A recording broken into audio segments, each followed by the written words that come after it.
та бүхэндээ бидний нэвтрүүлэг эфирт гарч байгаа энэ өдрийн мэндийг хүргэе.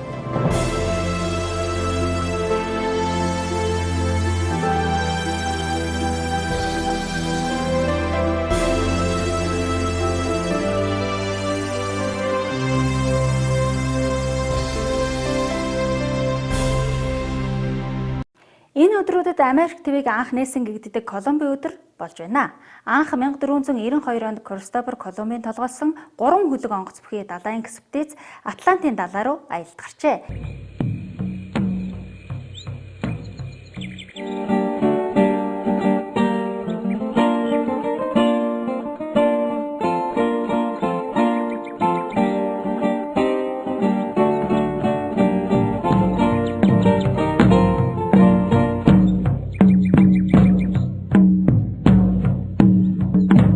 Америкийн мэдээлэл үргэлжилж байна. За Америкт хэдэн онд ирсэн бэлээ, хэр удаан амьдарч байна да. Тэр талаараа бид нар ч ярьчихгүй. Анх ирж байгаа үед чинь хэр олон монголчууд энд байв, Америкийн амьдрал ямар байв, ямар зорилго чиглэлтэйгээр анх Америкт ирж амьдарсан талаараа бид нартай хуваалцахгүй юу? Би анх 2005 онд сурахаар ирж байсан. Түүнээс хойш өдийг хүртэл Virginia мужид ажиллаж амьдарч байна. 2005 онд надад анх ирж байхад сургуулийн журмаар бол ирсэн монголчууд миний мэдхээр их олон байдаг байсан. Одоо ч гэсэн монголчууд их ирж байна, сурсан хэвээрээ байна, ажилласаар байна. Миний ирсэн сургууль бол Strayer University гэж байдаг. Монголчууд их мэднэ. Одоо хүртэл их явдаг. 2005 онд игээд харахад ажил олдоц гэвэл ялангуяа оюутнуудад гэвэл олон цагаар нэг ажиллах хэцүү байдаг. Ягаад тэгэхээр хичээл сургуулийн завсраар ажил хийх болдог. Тийм болохоор ажил бол яг ямар ажил хийх гэж байгаасаа шалтгаална. Ажлын олдоц бол ер нь бол гайгүй байсан. Би бол хэцүү байсан болов уу гэж бодохгүй байна.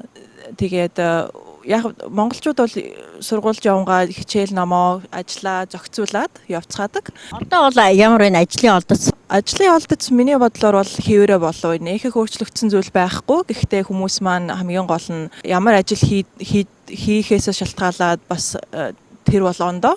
За яг сургуулийн чиглэлээр сургуультай ажиллая гэж гэхэд бол боломжтой. Гэхдээ шаардлага бол миний бодлоор арай жоохон өндөрсөн болов. Ялангуяа хэлний мэдлэг их өндөр байх шаардлагатай гэж үздэг болсон байна. Тэрнээсээ гадна бас урд нь хийж байсан ажил төрлийн дуршлагаас шалтгаалаад олдоц бол янз бүр. Гэхдээ хүн бол өөрөө л хичээгээд үнэхээр сайн хаагаад хэлний мэдлэг өндөр байхад бол ажил олоход бол нэг тийм хэцүү биш гэж бол би боддог. Өөрөө одоо ямар ажил хийж байна? Би ирсэн сургуультай сурч байгаа. Strayer University 2005 онд анх орж байсан. Өдөө хүртэл ажиллаж байна. Америкт бол төлбөр бол сургуулийн төлбөр бол нэлээд өндөр, Монголтой харьцуулах мэдээж хэрэг. Тэгэхээр энд амьдардаг хүмүүс ихэвчлэн энтхий эргээд төлбөрөө төлөхийн тулд оюутны зээлээр ихэвчлэн төлцөөдөг. Тэгэхээр сургууль болгонд бол тийм оюутны зээл олгодог санхүүгийн салбар гэж бүх сургуульд бол байдаг. Тэгээ би тэр салбарт ажилладаг, ажиллаад 10 хэдэн жилийн артаа орхисон байна. 2005 онд иржсэн үе чинь Америкийн амьдрал одоотой харьцуулахад ямар байна гэж бодож байна өөрөө? Эдийн засгийн хувьд бол мэдээж хэрэг юмны үн бол 2005 онтой харьцуулахад бол өссөн. За жишээгээр ярихад Монголоос анх ирсэн хүмүүс оюутанч бай, жуулчны замаарч ирсэн ч бай. Жишээгээр ярихад за айлтай хүнтэй цуг амьдрий гэж бодъё л да. Айлын хажуу өрөөнд ч юм уу, хөслөд ч юм уу. Одоо 2005 оны жишгээр бодоход за 300 400-гаар хөлсөлдөг байлаа гэж бодъё л да. Өнийг өөрөө одоо харьцуулахад бол тэрнээс хамаагүй өндөр болсон. Дор хаяж 600 700 байх жишээтэй. Байрлалаасаа шалтгаална. За мэдээж хэрэг тэрнийг дагаад хоол унд бусад зүйлсийн үн бол мэдээж хэрэг өссөн. За ер нь одоо энэ Америкийн эдийн засаг шинэ гарсан ерөнхийлөгчийн талаар өөрөө чинь бодлоос ямар байна? За Дональд Трамп гарахтаа бол мэдээж хэрэг хүн болгон бараг мэдж байгаа ах нэлээд жоохон шууган тарьж байсан. Одоо бол миний бодлоор арай гайгүй болсон болоо. Яг Трампын нэг авах зүйл нь гэвэл өөрөө тийм бизнесийн чиглэлийн хүн болохоор зэрэг бизнес талын зүйлд бол их таатай ханддаг. За цагаачийн тал гэхээр зэрэг өөрөө бол хувийн үзлээс шалтгаалаад бол маш тийм хүмүүс шүүмжлэгдэж байсан. Гэхдээ миний бодлоор монголчуудад бол нэг халгүй болов гэж боддог. Ер нь Америкт ер нь айлч орондод ялгаагүй те.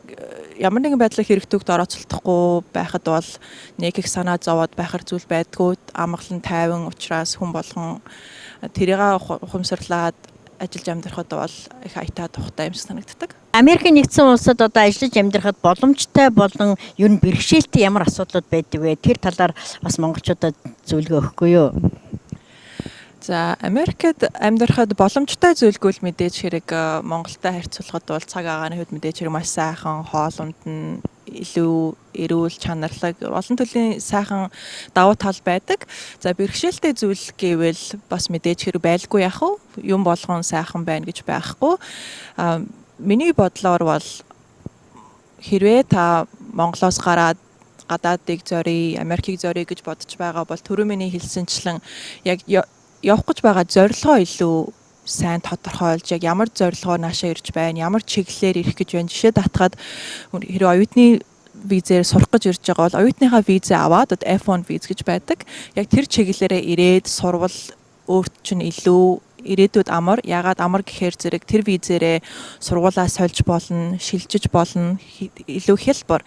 Нэгдүгээрт, хоёрдугаарт ямар нэгэн байдлаар Монгол буцах шаардлага гарна, за өөр орнд явах шаардлага гарахад илүү төхөмтэй. Ягаад гэхээр зэрэг виз дахиж солих шаардлагагүйч байдгийм үү? Тэр талаараа илүү төхөмтэй. Нэгдүгээрт, хоёрдугаарт бас нэг ажиглагддаг зөвлөгөл хүмүүс өөр төрлийн визээр ирээд визээ сольдог.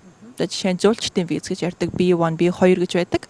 Тэрүүгээр ирээд ирсэн даруйдаа ч юм уу хэдэн сар босын дараа визээ солих асуудал гардаг. Тэр бол миний анх ирж байсан 2005 онд бол нэлээд боломжтой зүйл байсан санагддаг. Олон хүмүүс тэгж сольдог байсан.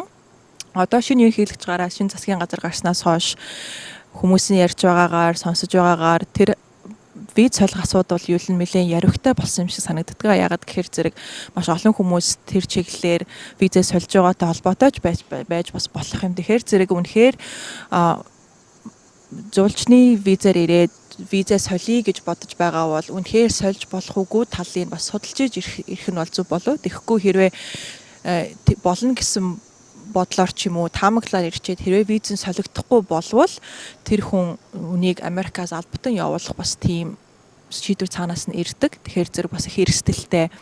Тэр бол бэрхшээл. Хамгийн түрүүнд бол визний бол бэрхшээл илүү байдаг болов. Тийм, яг зөв, тийм. Тэгээ ирсэн хойноо бол үнэхээр ёс журмаар амьдраа, дүрм журмын дагуу амьдрахад бол тийм хэцүү бол биш. Үнэхээр Америкчин бол хуулиа дээдэлсэн газар, олон сая хүнтэй учраас ч тэрөө хуулийг бол маш чанд сахидаг. Үнэхээр гэмтэрэгт орооцолдохгүй хийх ёстой зүйлээ хийгээд хэрэгтүүгт орооцолдохгүй явхад бол ер нь бол боломжийн гэж би өөрөө боддог. Та өөрийнхөө ажил мэргэжлээ хийж байгаа ажлын талаар жоохон дэлгэрэнгүй яриад тэрнээс гадна оюутнуудын одоо сургалтын төлбөр ямар одоо боломжтой байдг, ямар бэрхшээлтэй байдг тэр талаар арай жоохон дэлгэрүүлж ярьж өгөхгүй юу? За миний яг үндсэн мэргэжил гэвэл би анх бизнесээр сурч байсан. Тэгээ тэрнийхээ дагуу мэргэжлээрээ явж байна. Би түрүүний хэлдгээр Америкийн сургууль болгонд оюутны зээл өгдөг, тэрийг баталгаажуулдаг салбар гэж байдаг. Тэрийг бол financial aid гэж хэлээд байгаа юм л та. Тийм. Яг миний хийдэг албан тушаал гэвэл Вашингтон бүсийн ахлах ажилтан гэдэг мэргэжлээр явж байгаа. Манай сургууль Australia University бол Америкт 78 салбартай. Тийм. Тэгээд Virginia, Washington, Maryland хавцаа 12 салбар байдаг. Тэгээ 12 салбарыг нэг бүс гэж нэрлээд байгаа. Тэгээд тэр бүсийн оюутны зээл өгдөг тасгийн ахлах ажилтан гэдгээр бол явж байгаа. Оюутны төлбөрийн тухай ярихад бол сургууль болгоны өвөн төлбөр бол ондоо. Өөрхөн сургууль дээр жишээ авч ярихад аль програмаар сурах гэж ирж байгаа, бакалавраар ирж байгаа юу, магистраар ирж байгаа юу гэдгээс шалтгаалan төлбөр ондоо. Тэгээ төлбөрийн хувьд гэвэл ихэнх гадаадын оюутнууд бол анх Монголоос ирэхдээ төлбөрийн чадвартай гэсэн банкны баталгаатай ирэх болдог. Тэгээд яагаад тэгвэ гэхээр зэрэг ихэнх гадаадын оюутнуудыг бол төлбөрөө бэлнээр хийнэ гэсэн ойлголттой, тийм журамтай нөхцөл байдалтайгаар виз олгодог. Тэгээд ирсэн хойноо мэдээж хэрэг тийм журмаар ирсэн учраас төлбөр нь бол сар болгон таслахгүй төлөгдөнө гэсэн ойлголттой сургууль нь тийм журамтай байдаг. Гэхдээ зарим нэг тохиолдолд бол мэдээж хэрэг хүнд бол тэр болгон төлөөд авах чадвар гардаггүй болов гэж боддог. Тэгэхээр зэрэг бас зээлийн асуудал гарч ирдэг, зээл авч болох уу, боломжтой юу гэх мэтэр. За гадаадны оюутнуудад зээл аавна гэхээр зэрэг бол тиймч амар бос биш. Яагаад гэхээр зээл гэдэг зүйл бол ер нь бол оршин сууж байгаа тэр улсын иргэнд л илүү төхөм. Яагаад гэхээр зэрэг тэр улсдаа оршин тогтножсон ажил төрөлтэй гэдэг талаасаа байр сууриа эзэлсэн гэдэг талаасаа гадаадны хүн болоод гадаадын иргэн болоод ирэхээр зэрэг боломжтой боловч тийм амар бол биш. Олон шалгуур байна, олон тийм нөхцөл бүрдүүлж байна. Тэрнээс гадна хүү илүү өндөртэй. Тэгэхээр зэрэг за яг авлаа гэж бодоход үнэхээр тэр ашигтай аюу эргээд тийм ээ тэрийг төлөхөд ашигтай аюу төхөмтэй юу гэдэг талаа бас бодох хэрэгтэй. Тэгэхээр зэрэг зээл өгж гин гэдгийн нэрээр бол аваад байхыг бол би бол нэг сайн зүйл гэж өөрөө боддгоо. Тэгэхээр зэрэг аль болох өөртөө төлсөн илүү мөнгө хэмнэн. Ягаад тэгэхээр зэрэг сургалтын төлбөр чинь өөрөө угаасаа маш өндөр. Тэгэхээр зэрэг манай монголчууд тийм ч учраас бүгд хичээл хаан завсраар ажил хийцгээдэг. Тэгэж мөнгө цуглуулж хурааж төлбөрөө төлдөг. Тэгээд тэгж явж байтал нэг мэд өдрөл төгсдөгтэй сургуулаа бол тийм. Тэгэхээр зэрэг тэр тал дээр илүү бас хүмүүс маань ирэхээс өмнө судалгаа хийж сургуулийн төлбөрийг л харьцуулах хэрэгтэй. Ягаад тэгэхээр зэрэг сургуулийн төлбөр бол маш хэлбэлцэлтэй байдаг. Өвн хашийн хувьд гэвэл за бакалавр авлаа гэж бодъё. Хугацаанаас шалтгаална бас хэр удаан явж байна. 4-6 жил суралцсан гэсэн бодолтой ирэх хэрэгтэй. Хэрвээ Монголд сургууль сурж байгаагүй бол магистраар ирж байгаа бол нэг хагасаас 3 жилийн хугацаанд сурна. Өвн хавшийн хувьд гэвэл за бакалаврыг мэргэжилтэд төгсөё гэхэд бол дор хаяж 40-50 мянган доллар орж байх жишээтэй. Тэр бол зөвхөн сургуулийн төлбөр. Байрны мөнгө, өөр гадуур амьдрах мөнгө бол ороогүй. За магистр хийлээ гэж бодоход нэг 30-35 мянган долларын хавцаа тусдаг. Мэдээж хэрэг зөвхөн сургалтын төлбөр өөр зүйл ороогүй. Тэгэхээр зэрэг хүмүүс маань сургуульд ирэхээс өмнө тэр сургуулийнхаа хугацаанд байх хэдэн төгрөг орох вэ гэдгийг бас бодож ирэх хэрэгтэй. Сургуулийнхаа төлбөрийг төлж чадахгүй бол энэ яах вэ? За төлж чадахгүй бол мэдээж хэрэг асуудлууд тулгарна. Хамгийн наад захын асуудал гэхэд бол манай сургууль ихэд бол төлбөрөө сар сараар наваад явдаг. Хэрвээ сар сарын төлбөрөө төлж чадахгүй болоо дараагийн семестртээ заавалчгүй сурсан байх, анги авсан байх шаардлагатай байдаг. Хэрвээ ямар нэгэн байдлаар төлбөрийн чадваргүй болоод ч юм уу дараагийн семестрт орж чадаагүй байвал тэр мэдээлэл чинь цаашаа явдаг. Цагаачийн албараа хүргэгддэг. Тэгэхээр зэрэг яадаг вэ гэхээр зэрэг хэрвээ энэ хүн зохих хугацаанд дараагийн анги авч дараагийн семестртээ ороогүй байвал нэг статусаа алдах гэж нэг юм гарч ирдэг. Статусаа алтна гэдэг бол маш аюултай. Тэр хүн чинь тэгэхээр зэрэг одоо анх ирсэн гэрээгээ зөрчиж байна гэсэн үг. За тэгээ гэрээ зөрчигдөхөр зэрэг яах вэ гэхээр зэрэг дараагийн асуудлууд бол гараасаа гарч ирнэ. Жишээлхэд тэр хүний виз нь харалж байна гэсэн үг. За харалсан визтэй хүн бол Америкт байж болохгүй. Тэгэхээр зэрэг цаанаас нь албан тушаалаар албатан гаргах хүртэл асуудал гарч ирдэг. За яг хуу ямар нэгэн шалтгаантай байгаа төлбөрөө төлж чадаагүй, эрүүл мэндийн байдлаас ч юм уу, ар гэрийн байдлаас ч юм уу болоод төлөөгүй байлаа гэхэд мэдээч хэрэг тэр хүн цааш нь өргөдөл явуулж ямар нэгэн байдлаар визээ эргээд сэргээх боломжтой. Тэрхтээ тэр бол бас амар зүйл ш. Тэгэхээр зэрэг болж л өгвөл иймэрхүү асуудлаас хол байхад бол илүү дээр байдаг. Тэр хүний өөрийнх нь статуст ч гэсэн явж байгаа сургуульд нь ч гэсэн илүү төхөмтэй нэр хүндийн хувьд ч гэсэн тэгэхээр зэрэг энэ бүгдийг бол сайн л эхнээс нь төлөвлөж байхгүй бол тиймэрхүү асуудал бас заримдаа хаяа харагддаг. Вашингтон ДС-д ажиллаж амьдарч байгаа монголчуудаа өөрөө ер нь юу гэж хэлмээр байна? Өөрийнх нь бодлоор. За энэ Вашингтон ДС-ийн орчин амьдарч байгаа монголчуудаа хэлж захих зүйл гэвэл гэхээсээ илүү би Америк руу ирэх гэж байгаа хүмүүстэй би бас хандаж зөвлөгөө маягийн зүйл өгвөл арай илүү төхөн болов гэж бодож байна. Яагаад гэхээр монголчууд маань гадаад руу явна гэд шийддэг, явхаар төлгөө гаргаад явдаг. Гэхдээ тэхээсээ өмнө миний бодлоор бол яг ямар зорилгоор хаашаа явах гэж байгаа. Тэгээ тэндээ очиод юу хийх вэ, хэр удаан амьдрах вэ гэдгээ нэлээд сайн бодож төлөвлөж судалсны дараа ирвэл илүү ирсэн хойноо ч гэсэн төхөмтэй. Өөрсдөнд нь ч гэсэн бас тэр зорж ирэхээр хийсэн зүйлдээ хүрэхэд илүү төхөм санагддаг. Би яагаад ингэж хэлж байна гэхээр зэрэг за жишээ нь би сургуулийн журмаар авъя. Яагаад гэхээр миний арай мэддэг ойрхон сэдв болов. За сургуулийн журмаар ирж байна гэхэд жишээ нь аль мужид хаана аль сургуульд ирэх үү? Ирэх сургуулаа нэлээд сайн судлах хэрэгтэй. Орчин тойрон судлах хэрэгтэй болдог. Тэрнээс гадна ирсэн хойноо бас яах вэ гэдэг асуудал бас гардаг. Үнэхээр удаан хугацаагаар сурах гэж ирж байна уу? Эсвэл ирээд хэдэн сар болоод буцъя гэсэн бодолтой байна уу гэх жишээгээр тэгээд би бол манай сургуулиас их олон монголчууд төгсөж Монгол руугаа буцаж яваа тэнцээх ихийг бүтээж байгаа хүмүүсийг би их мэднэ. Зарим нь эндээ үлдээд бас ажиллаж байна. Гэхдээ миний бодож байгаагаар бол буцаад явах нь чухал боловч тэр хоорондоо бас яг юу хийж бүтээх гэж ирсэн гэдгээ бас сайн мэдэх ёстой болов. За жишээ нь одоо бизнесийн чиглэлээр сурж байна гэхэд тэр үнэхээр өөрийн чинь сонирхдаг зүйл үгүй юу? Би эсвэл бизнесийн чиглэлээрээ цаашаа явах уу гэдгээс ахуулаад хүмүүс их гайхтгалтай. Одоо жишээ нь сургууль сурчаад тэр сурсан зүйл нь цаашд нь өөрөнд нь хэрэг болдгоо ч юм уу бас тийм чиглэлээр ингээд сураад байдаг хүмүүс миний бодлоор байдаг гэж боддог. Тэгэхээр зэрэг яг л дуртай зорьсон чаддаг зүйлээрээ сурахад бол ирээдүйд тэр нь өөрт нь илүү төхөм хэрэг болоход илүү хурдан болов гэж өөрөө боддог.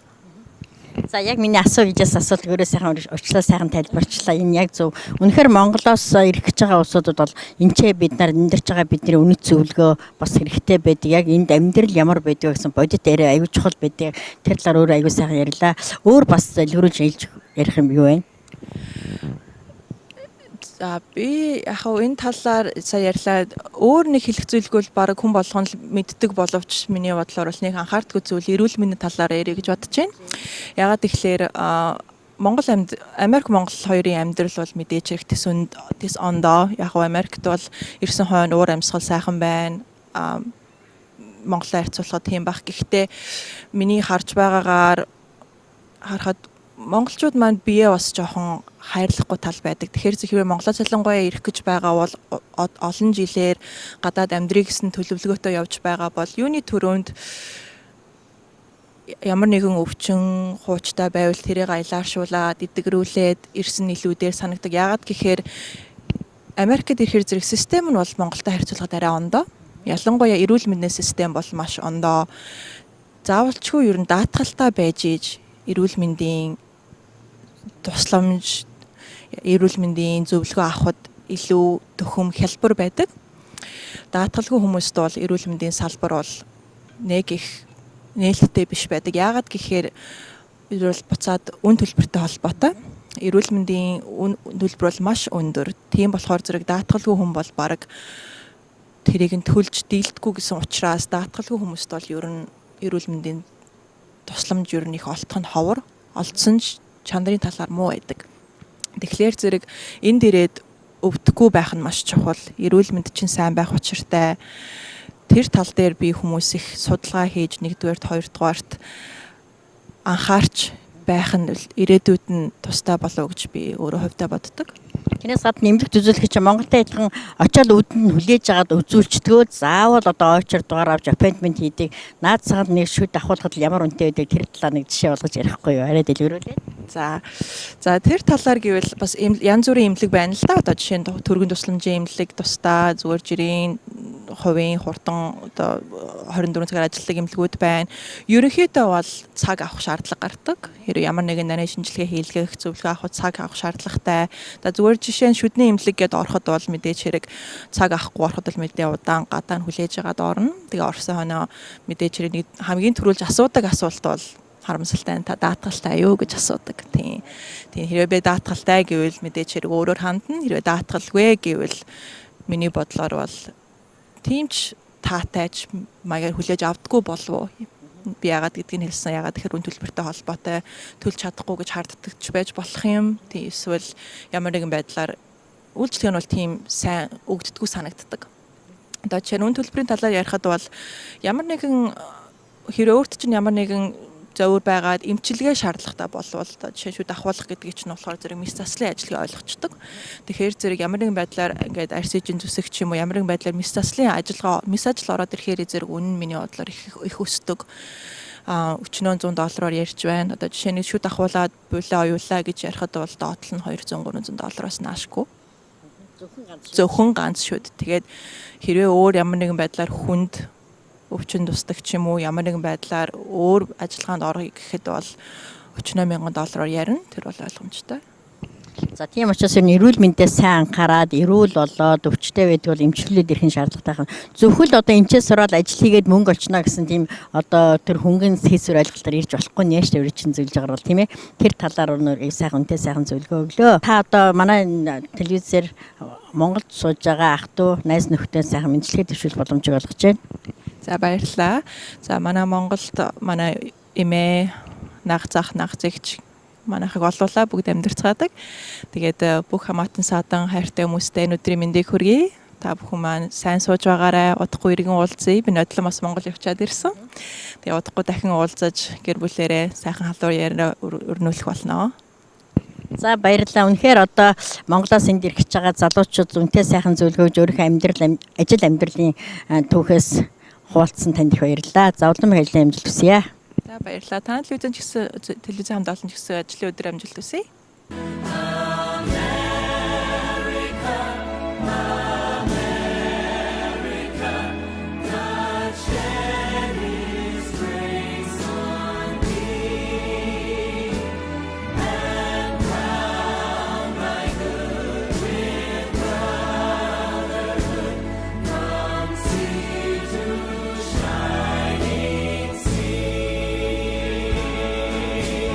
Монгол улсад хилийн алба байгуулагдсны 84 жилийн саяхан болж өнгөрлөө.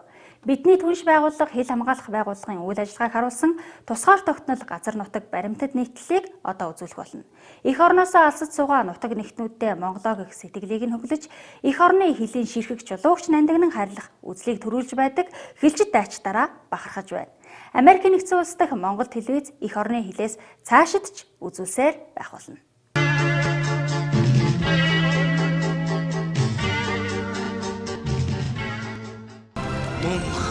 Тэнгэрийн онгон шүтэн мөрөнгөл улсны хаатол минь өхнийг вэгч хангалах сахус минь хамгийн тэтгэх сата тон тэнгэр минь харсан тэнгэр долоон өвгөд од минь бардам их овгэр чинь өрөн байж дуудъя горын арсын хэнгэргэн дэлтэн байж дуудъя шоо Хөрөлсийг минь төгсөн байлгаж хайр. Түмэн одныг минь амгадам байлгаж хайр. Тэрслүүлтийг өтөр зайлж хайр. Тэнгэрийн жаргалыг мөнхөд дахалж хайр. Хөх тэнгэр минь дэрэгдэх удаан гал минь нартай дэхэд улсыг минь мөнхөл сартай хорвоод түмнийг минь вэж хайрад. Ура!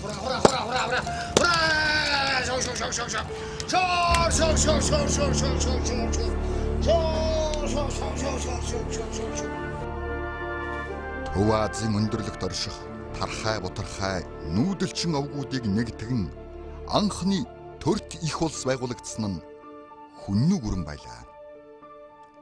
Тэд энэ л газар нутгийг хөх толбод үрстэн үлдээх гэж алстайдад аян дан хийсэн.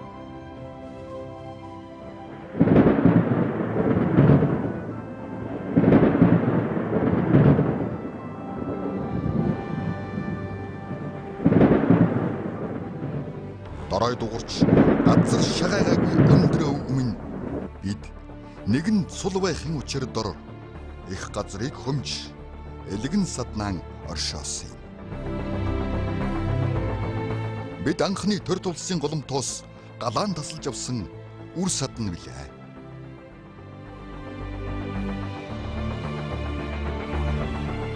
Өнөөгийн бидний тулгыг тулж галыг өрдсөн өвг дээдсийн маань уулгалан довтлолтоос хүмүүн төрлөختөн дагжин чичирч байсан юм.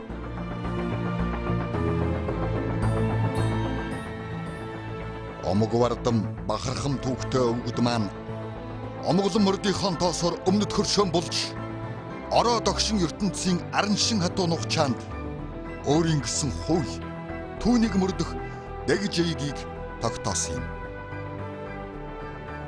Суурин амьдралаа шүтэж суусан өмнөд хөршийнхнөө авгайх цагаан хэрэм барихад хүргэж газар шороогоон миний хэмээн хэнч марахгүйгээр мөнхөд дархалсан.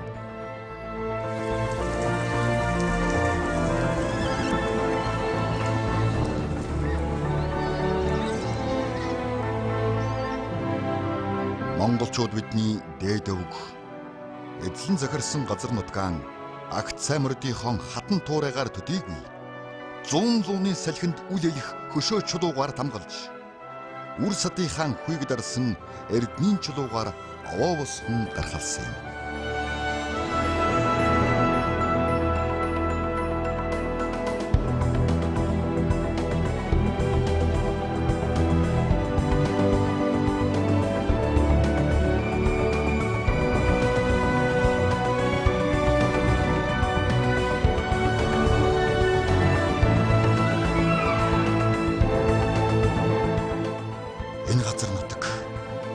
Ярддаг хэл, мөрддөг заншил, эрхэмлдэг ёс, амьдрдаг аргаараа Монгол хэмээн нэрлэгдсэн ард түмний хэнч халдах эрхгүй алтан итгэлсэн. Тууруу тусгаар улс байгуулснаа ертөнцийн сонорт хүргэсэн мянган жилийн намтар дүүхтэй ард түмний замансан зам, туулсан амьдрал нь газар широондон хадгалагдан үлдсэн юм. Тэгэхээр манай эртний өмнөх 177 онд хан улсын хаанаас Хөнгнөөгийн хаанд ирсэн нэг одоо бичиг байдаг. Тэр бичигт болохоор урт хотоос хойшоох номсон үрсэн хүмүүсэд бол чамд захирагдана. Урт хотоос урагшаа нутгалдаг тэр фишмүүдийн хувцас өмчиж шавар байшин суудаг тэр хүмүүсэд бол надад захирагдана гэж ингэж бичсэн тийм бичиг байдаг. Тэрүүгээр авч үзвэл тэр урд хот гэдэг нь болохоор одоо хятадын цагаан хэрэм хан улсаас зургаараа одоо хүмүүс наачаач ороод гардаггүй. Хилийн боомттой тэр боомтоор орж гардаг ийм журамтай. Тэр торгоны их замаар хаалга нээсэн тэрүүгээр бол нэг тийм хилийн хаалга байжээ гэж. Тэрүүгээр одоо хил байжээ гэж ингэж ойлгогдож байгаа юм. Өмнөд хөршийн түмэн газрын цагаан хэрэм нь их дэлхийн боорон дээр анхны туурга тусгаар улс байгуулсан хүн нүгүрнийг хүлээн зөвшөөрсөн хил хязгаар нь болж байсан юм.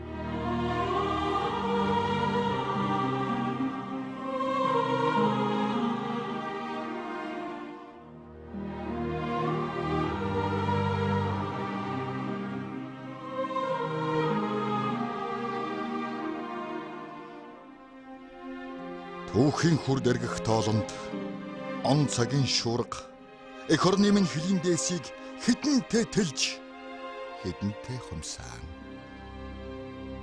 Тэр ч бүхэл дэлхийн талыг эзэлж тэнгэрийн гисгэлийг сөрсөн болгоны бие дамсуулж асан бардам догшин үе бидний төвхөнд байна.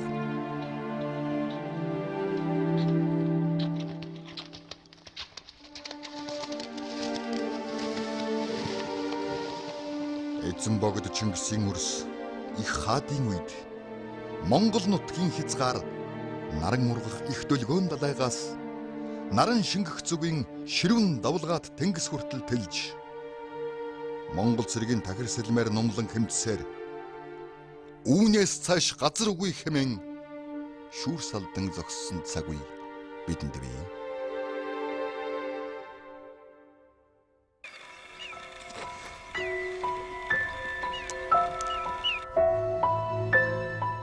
Туурга нэгтэй тусгаар тогтнон оршиж байсан ард түмэн олон хэсэг болж хуваагдсан үед ямар гай зовлонтой учирдгийг өвгдээдс маань олонтой амссан.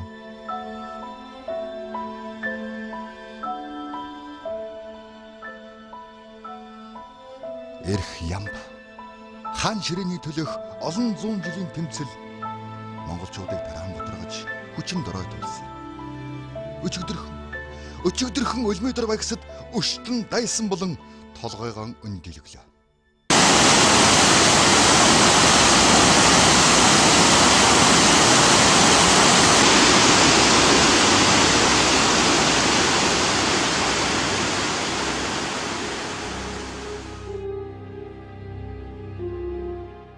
Манж улс 1644 оноос хятад өвөр Монголыг эзэлж 200 гаруй жилийн туршид бид хариг өрний өмнө хүчин мөхөссөн юм.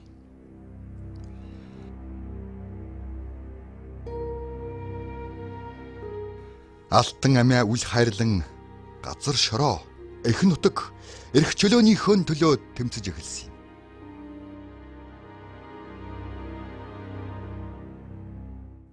Дөрвөн ордын галдан бушигт зоригт их оронч амарснаа хот хойдын шадарван чингэнжив агуу их цогтхон тааж.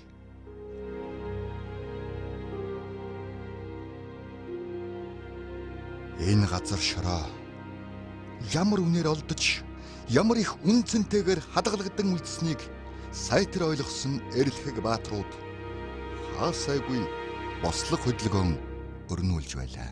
Энэ хэрээр Манжамбаны зөөлөн суудал үе үе ганхаж Монголон худалдсан эрх ямбатнуудын малгайн оройд ирэх Манжамбаны шагнасан чулуун жинс өнгөн алдаж өвөрдөх эрдний хөөрг нь өөрөө хагарч амандах ганцны хаш цагаан сурвал гашуун утаанд бүдгэрч байсан юм.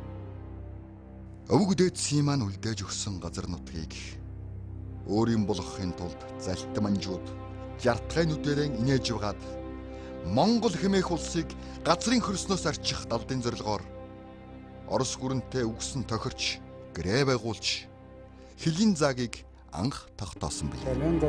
1727 онд одоо Манж гүрэн хаан Орос хоёрын хооронд улсын хил тогтоох юм хэлэлсээр одоогийн Сэлэнг аймгийн Алтан булаг хотын урд талд байдаг буурын голын иргэнд тэнд одоо гэрээ хэлэлсээр хийсэн. Манжийн засгийн газраас болохоор сайн ноён хаан хошио эпүү цэрэнг төлөөлөгчдийн тэргүүнээр томилж баахан Манж хятад улсууд ирсэн. Оросын талаас Бээжин сууж байсан Оросын элчин сайд Аргузинский Сава Владиславович Лукич гэх тийм дөрвөн нэртэй сэрүү гаралтай их залтай тийм хүнийг одоо энэ хэлэлцээр хийхээр явуулсан. Сайн ноён хаан цэрэн эхлээд хэлэлцээр дороход эхлээд манай танай хоёр гүрний хил бол ангар мөрнө байгаа гэж ингэж хэлсэн удаагүй. Тэгээд ангар мөрнөөс зүүн тийш нь хутгийг бол Манж авч баруун тийш нь Орос дэх бодолтой ийм яриа эхлээд гарсан. Аргузунсгээ тэрнийг хүлээж аваагүй. Гэхдээ Манж ноёд Оросуудаас айж сүрдэх шалтгаантай байсан. Ойрд Монголыг эзэлж явах гэж Манжууд сэлмэн ирлэж байсан тэр үед Ойрдын хаан Оросуудаас тусламж хүссэн юм. Ойрд түмэнд Оросууд татгалцсан хариу өгөөгүй учраас Манжууд Оросуудтай маргалдаж зүрхлээгүй. Сүүлдээ бол Аргузунсгээ юу л гэж хэлэн тэрнийг биелүүлэх замаар энэ хэлэлцээр явагдсан. За Аргузунсгийн нар тусч байгаа газар өглөө нар тусч байгаа газараар хил болгоно гэж ийм санал тавьсан. Тэгээд тэрнийг бол Манж нар зөвшөөрсөн.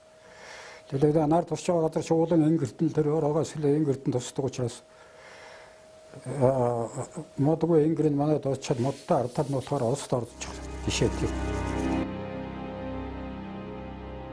Хил орчмын уул, гол, овоо, хаан харьяалагдахыг тодорхойлон бичиж зурагт тэмдэглээд холилдон нутаглагсдыг тус тусын нутагт суулгаж хоёр захын үрийн хайг хэнд алб төлдгөөр нь хуваажээ. Ингэж ирээдүйн тусгаар Монголын хойд хил тогтоогдож нийт 63 овоо босч байсан төвхтэй. Харин одоо эдгээр овоонууд шин цагийн хилийн тэмдэг болон тоон нэмэгдсэн. Миний Монголын газар шороог алдсан ч, эс алдсан ч нэгэн шугамар зааглаж өгсөн бараг анхны албан ёсны бичвэрм тулах буурын гэрээ одоогийн туурга тусгаар улсын ирээдүйд ханаа ширлэж гэрээ барих газрыг нэг ёсон дон тогтоож өгсөн гавьяатай. Эрх чөлөө. Энэ эрхэм үгийн утга учирыг яс махандаан хүртэл мэдэрсэн тал нутгийн нүүдэлчин монголчуудын оюун тархинд гэрлэгээ тусч үндэсний эрх чөлөөний хөдөлгөөн Монголд балын төмөр шиг дэгдэн олон жил нуруунд дээр нь зайдалсан манжуудыг газар нутгаасаа хөөн гаргаж эрх чөлөөгөө өөрсдөө дахин олж авч чадсан.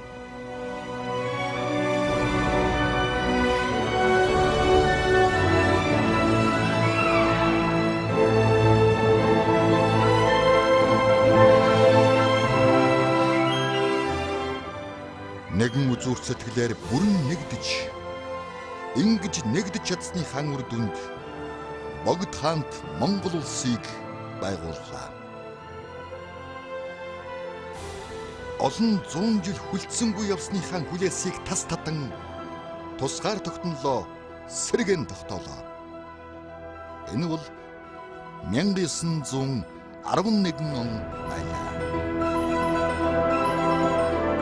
Чимэн хамт дөрж даалам цэрэн чимэд өвлөг төшмөл хайсан зэрэг хүмүүс бол энэ тэмцлийг нэгэн удирдлага дор нэгтгэж богд гэгэнд бол одоо бараалгасан. Богд гэгээн бол хэмжээгүй юм гэж байхгүй. Хэмжээ дуус цаг нь болсон гэж хариулсан. Ингээд 1911 оны 7 дугаар сард богд гэгээн Батэршлэр хөрсөн хойд Шанзуян цуглаж үндэсний эрхчлэлийн хөдөлгөөр нь манжийн ноёрхлоос гарах, манжийн эрхшээлээс гарах асуудлыг хэлэлцсэн. Ингээд дараа нь одоо нөхдөд болсон зарим ноёдын цуглаанаас бол хаан Торос улсаас Чимэн хаан дорж даалам цэрэн чимэд өвлөх төшмөл хайсан нарыг хаан Торосод тусламж өгөхөөр итгэмжлэн зарсан ийм учиртай. Ингээ энэ хооронд бол монголчууд бол манжийн эсрэг бослох хөдөлгөөнд одоо бэлтгэж байсан. Явсан төлөөлөгчд бол бага саг тусламж авах буцаж ирсэн. Ингээд одоо манжийн эсрэг хөдөлгөөнд бол ард олныг одоо урайлан дуудаж мөн халахын 4 аймагаас цэрэг татсан.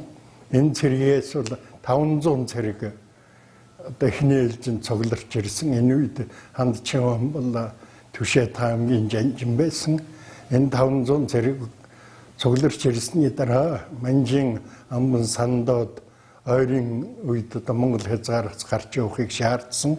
За манж хятад цэрэг бол Монгол цэргийн сүрүүчин сүрдэж одоо бууж өгсөн. Ингээд 1912 дугаар сарын 29-нд бол Монгол улс тусгаар тогтнолоо сэргээсний зарлаж 8 дугаар өгж явсан дамбыг Монголын хаан ширээнд одоо өргөмжилсэн юм аа. Бүтэн 300-ны туршид тусгаар тогтнол төлөө тэмцэгчдийн зориг нь мохоогүй, зүрхэнд цохилоотой байсныг үндэсний тусгаар тогтнолоо дахин сэргээсэн энэ үйл явдал харуулсан юм.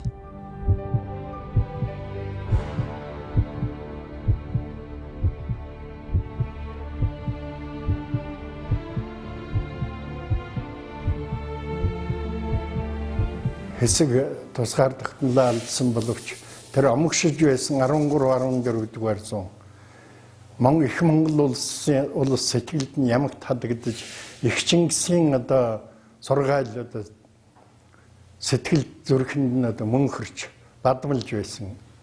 Ингээд чиг энэ одоо харийн төрөнгөйлөгчдийг их орноос хон зайлуулж тусгаар тогтнолоо олъё гэсэн эрмэлзэл Монгол хүн бүхний зүрх сэтгэлд одоо оршиж байсан. Ийм учраас 1911 онд энэ үйл явцад өрнөж үндэсний хувьсгал гарсан гэж бодож байна.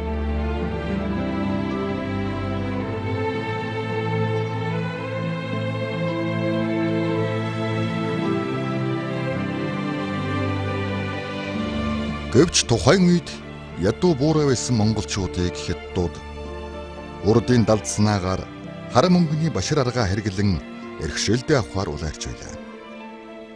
Тэд Монголын гал голомтыг дахин бөхөөхийг оролдсон ч унтраа чадаагүй.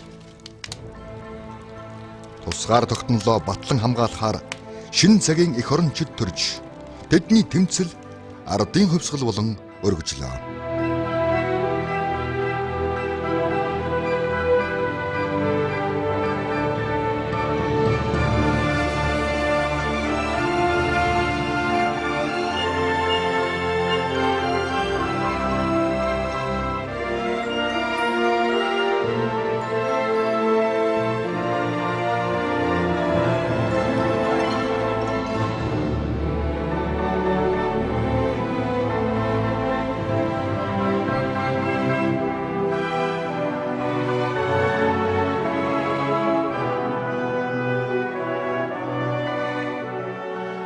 Ардын хувьсгалаас хойш амар тайвныг олж энэ газар шороондоо эзэн нь байх юм гэдгийг ард түмэн мэдэрсэн юм. 1930-аад оны эхэн үеэс Монгол орны газар нутагт унсан харийн дайснууд амар заяа үзүүлсэнгүй зүүн хязгаараар өнгөцөж эхэллээ.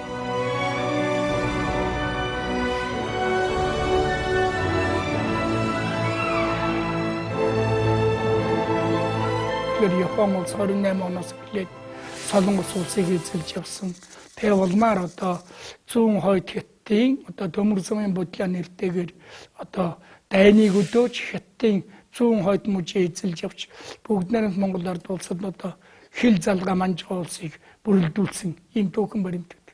Энэ үеэс эхэлж л одоо манай Монгол ардын хувьсгал цэрэг хилийн цэрэг бол их орныхоо одоо бүрэн бүтэн байдлыг халдашгүй байдлыг сахин хамгаалахын тулд хилийн цэргийн анги нэгтгэлүүдийг шимээр байгуулсан.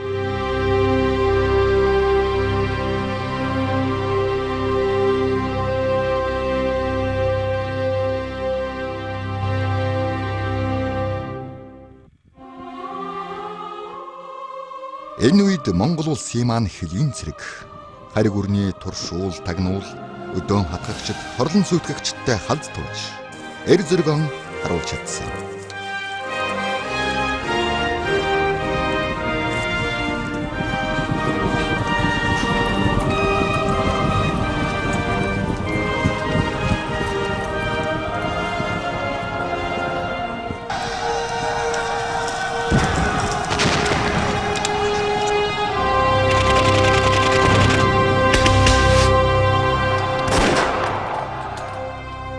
Энэ үеийг 1939 оны зарлаагүй дайны оршил хэмээн түүхчид үздэг. 1934-өөс 1939, 1945 оны дайны жилүүдэд дүрмт ногоон хувцастай хилчин дайчид маань тусгаар тогтнолын баталгаа торгон хилийнхэн алтан зурвсыг нэр төртэй хамгаалсан юм.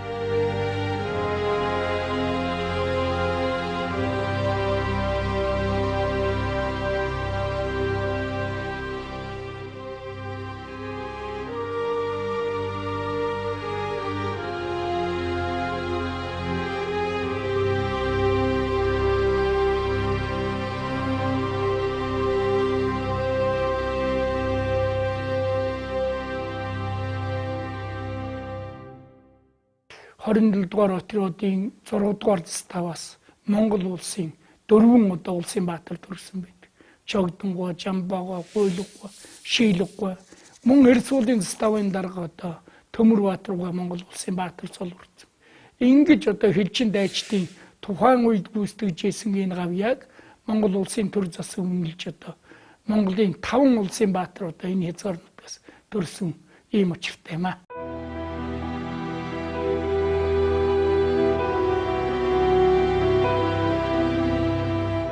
Эх орны маань баруун хязгаар Байтгийн орчмоор хасаг гоминданы дээрэмчид нэвтэрч томоохон тулгаралтууд болж байлаа.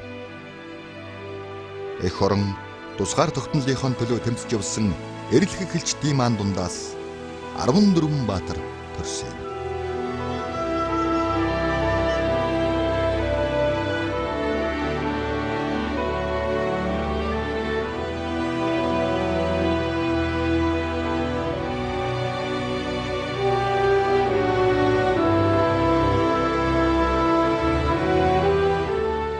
Тэд бидэнд хамгийн эрхэм нандин зүйл болох тусгаар тогтнолыг алтан амиараа баталгаажуулж өгсөн юм.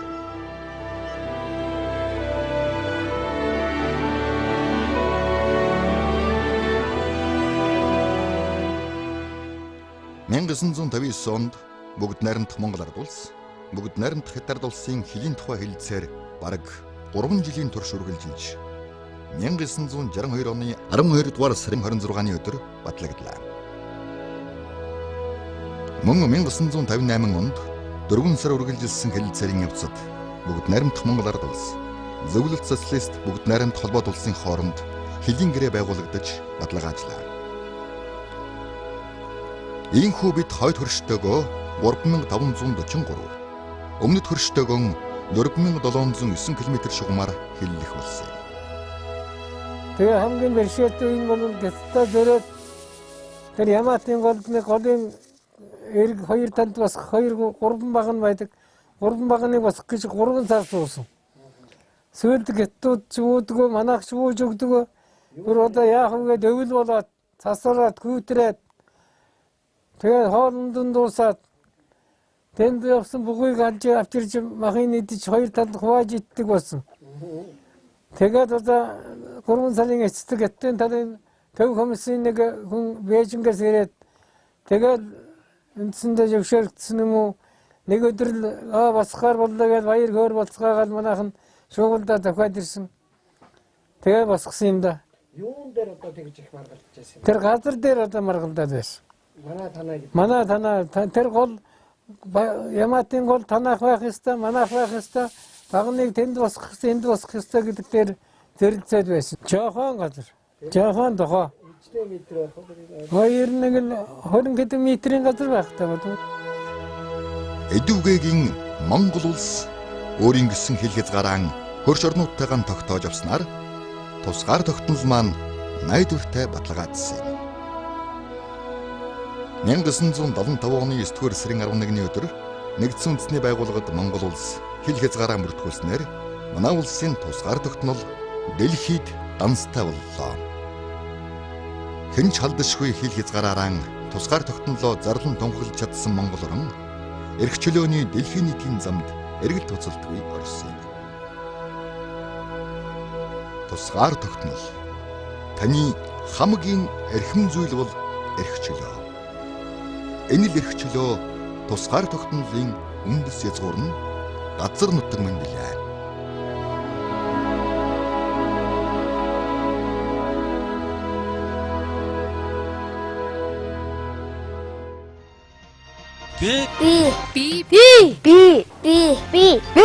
Бид Өлмий бат оршин буян үндэс язгуур нь тусгаар тогтнол газар нутгийн өн эрдний түүх шаштртай амин холбоотой билээ.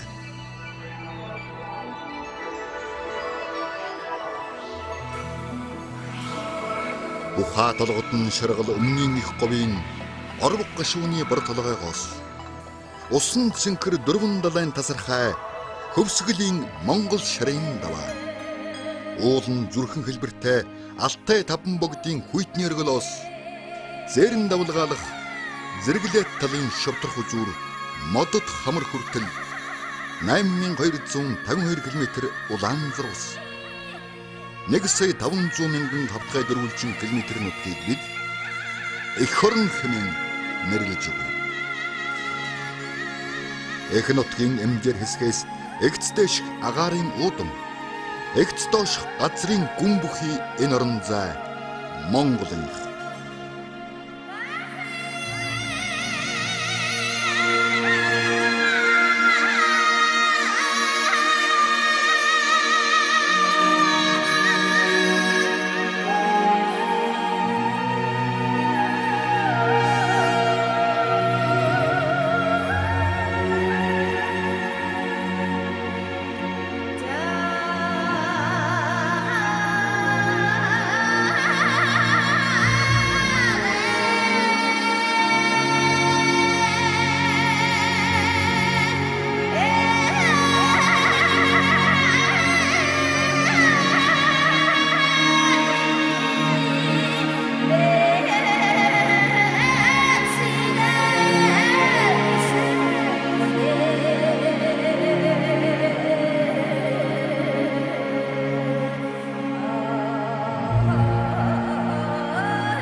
Буддийн шашныг үндэсний эхнүүлээд орны их соёл Тайланд улсаас Америкийн нэгдсэн улсад Монгол хэлийг үзүүлбээр за энд жуулчдын хөл хөдлөн хамгийн ихтэй Гранд Плас буюу хааны ордон дээр бид ирээд байна.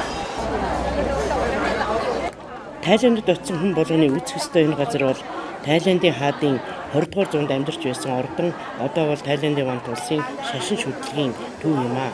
Хааны ордон 150 жилийн турш зөвхөн хааны өргөө шүүх танхим байгаа зогсохгүй засан газрын байр бас байсаар иржээ. За энд мөн 400 жилийн түүхтэй мөргөлийн цамхаг байдаг. Ийм хүндэтгэлтэй газруудад ном журамтай хувцалтыг шаарддаг. Өөрөөр хэлбэл аль болох бие халгалсан хувцастай орох ёстой.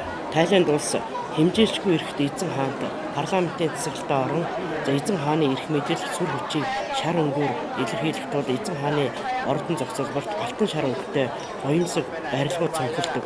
Ер нь бол буддийн сүмийг хаана хизээч үзэх боломжтой гэж хэлж болно.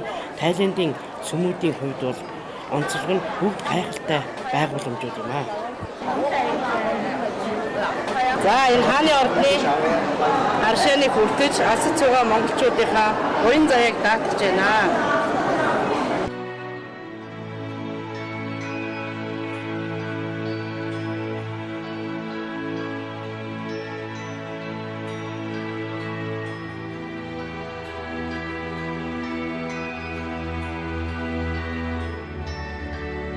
Энэ хооронд үзэгчдэд сонирхолтой Тайландын вант улс 70 орчим сая хүнтэй үүнээс 10 сая гаруй нь нийслэл Бангкокдоо суудаг.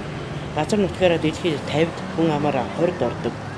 80-90 оны Азийн эдийн засгийн өсөлт тесрэлтийн үр дүнд дэлхийн томоохон компаниуд өөрсдийн офисуудаа Бангкокд нээж эхэлсэн. Үүний үр дүнд бүс нутгийн эдийн засаг санхүү соёл урлагийн төв болсон.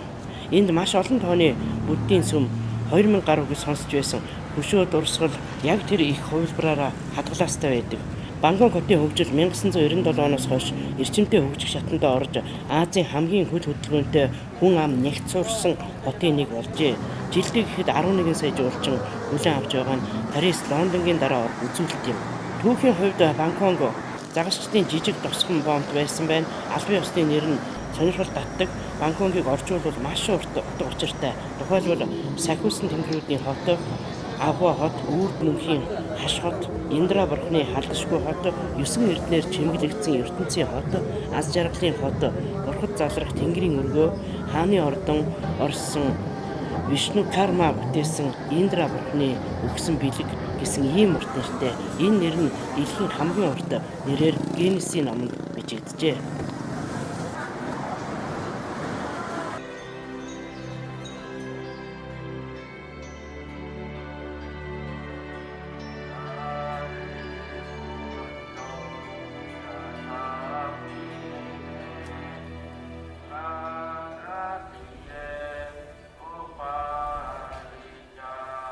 Энэ Бангкокийн төвд байдаг хааны ордны оролцох амгалан оролцох Будда гэдэг хэсэгт бид ирээд байна. Буддагийн энэ хонхоо одоо хиймэр цав цавгаа шуудж байгаа юм аа.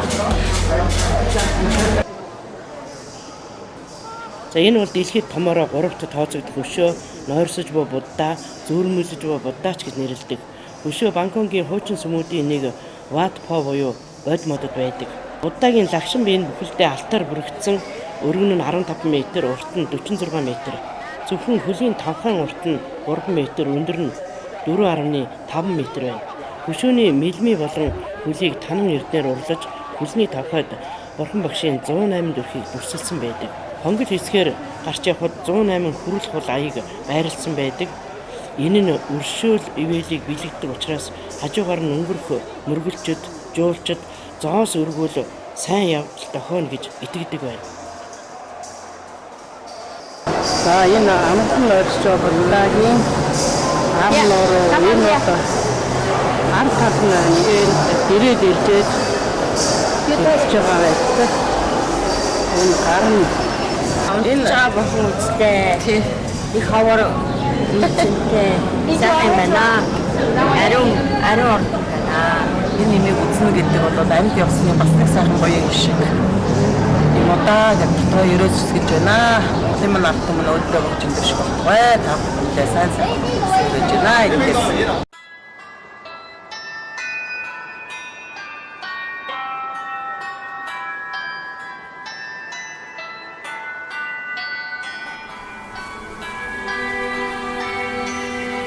Бид ийхүү богино хугацаанд зорьсон ажлынхаа өмнөхөн Тайландын бахархал болсон газрыг үзэж амжсан юм. Энэ сайхан хотод хэдэнтэй ирж байгаа сэтгүүлч миний хувьд эргэж уулзсан бас нэгэн сайхан мөч байлаа.